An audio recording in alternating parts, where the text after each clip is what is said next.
Un événement historique a eu lieu à la cathédrale Saint-Vincent de Paul de Tunis, en Tunisie le 8 février. Le père Nicolas Lernoux, vicaire général du diocèse de Tunis, a été ordonné évêque de Constantine et Annaba en Algérie. En Tunisie, où la religion officielle et principale est l'islam, c'est la première ordination épiscopale en l'archevêché de Tunis depuis environ 60 ans et aussi la première qui ait lieu dans cette cathédrale.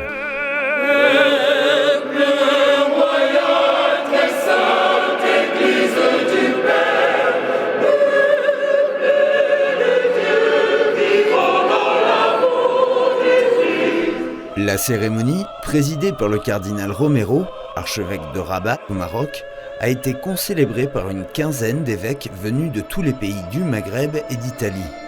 Elle a rassemblé des centaines de fidèles de toute la Tunisie et de toute l'Afrique du Nord. Une fête avec des larmes de joie. Félicitations aux prêtres et aux fidèles de Constantine à Hippone.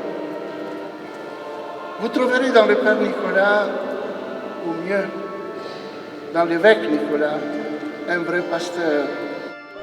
À 44 ans, Monseigneur Nicolas devient le plus jeune évêque français dans le monde. Dans le diocèse de Tunis, il a beaucoup marqué les fidèles par son action pastorale, proche de tous.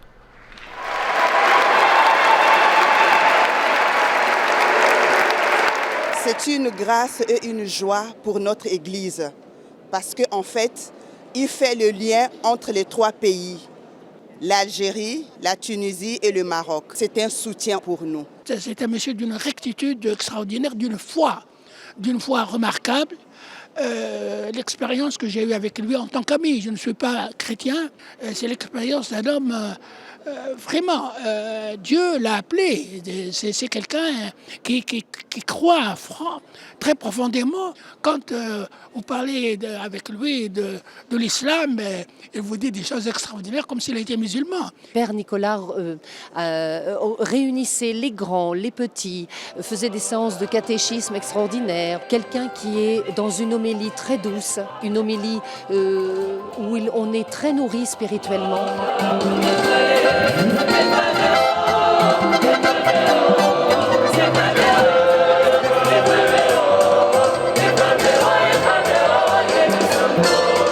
Quelqu'un qui prend soin des brebis de Dieu, c'est que Dieu l'a choisi. Et nous sommes heureux. On ira en Algérie pour le visiter, si possible, s'il nous demande. Et même s'il ne nous demande pas, on ira quand même. Et cet amour est réciproque.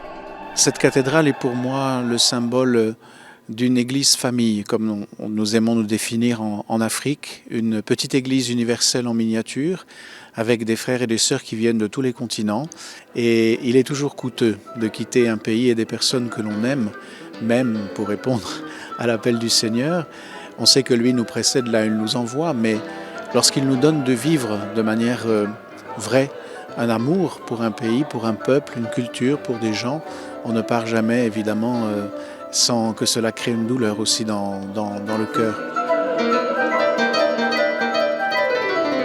Ayant grandi en région parisienne, Monseigneur Nicolas est venu pour la première fois en Tunisie à l'âge de 19 ans et est tombé amoureux de ce pays et de ses habitants.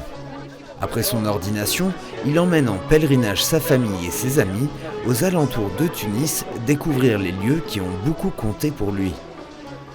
Comme le lieu dit Damus el Karita, là où s'est trouvée la première église chrétienne de la ville de Carthage à la fin du IVe siècle. C'est non loin d'ici que Saint Cyprien, évêque de Carthage, a été décapité pour sa foi.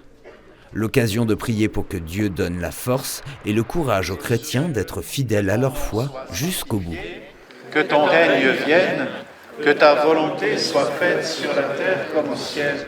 Puis, direction vers le plateau Bord Jedid, l'endroit qui marque le début de la conversion de saint Augustin, père de l'Église et évêque d'Hippone, l'actuel Annaba, dont les ouvrages ont beaucoup influencé le ministère de Monseigneur Nicolas. Aurait-il jamais cru devenir un jour l'évêque de la ville de son théologien préféré? Ce lieu est l'endroit où Sainte Monique, la maman de Saint Augustin, est venue prier à la demande de son fils quand, après lui avoir menti, il est parti vers l'Italie avant sa conversion. Et c'est donc un lieu très émouvant parce que c'est le lieu d'un départ. Moi, je vais en vivre un aussi dans peu de temps, en quittant la Tunisie après 25 ans de présence ici. Et en même temps, c'est un lieu qui évoque une période très importante de la vie de Saint-Augustin. C'était quelque part absurde, cette décision, et incompréhensible pour sa mère. Et en même temps, à travers ça s'accomplissait quelque chose du projet de Dieu. Je trouve que ça parle beaucoup. Faire confiance à la manière dont Dieu nous guide. Le lendemain de son ordination, Monseigneur Nicolas est de retour dans sa paroisse Sainte-Jeanne d'Arc. Il a toujours été touché par l'accueil de ses paroissiens et de tout le peuple tunisien. Jean-Paul II, avant d'être Jean-Paul II, disait que la sainteté d'un peuple se trouve dans sa culture. Eh bien, Dieu nous précède là où il nous envoie. Il est présent, il habite le cœur des hommes et des femmes de ce monde, et il habite le cœur des cultures avant que nos pieds ne foulent, au fond, cette terre où il nous a conviés.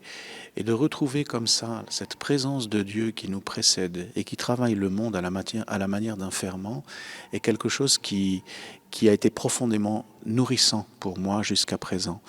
Parce que j'ai compris à travers ça que mon rôle était d'être témoin de l'Évangile là où Dieu est déjà présent. En célébrant la mémoire de Saint Scolastique, Seigneur, nous te prions.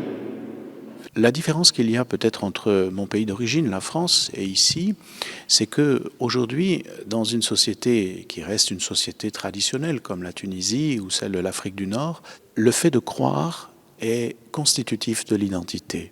Et au contraire, c'est lorsqu'on déclare qu'on ne croit en rien qu'on nous regarde d'une manière un peu étrange, un peu bizarre. En France, c'est peut-être parfois le contraire. Et de bien des façons, j'ai trouvé qu'il était pour moi, j'en fais pas une généralité, mais pour moi, facile de vivre ici comme chrétien, accueilli dans cette culture, accueilli dans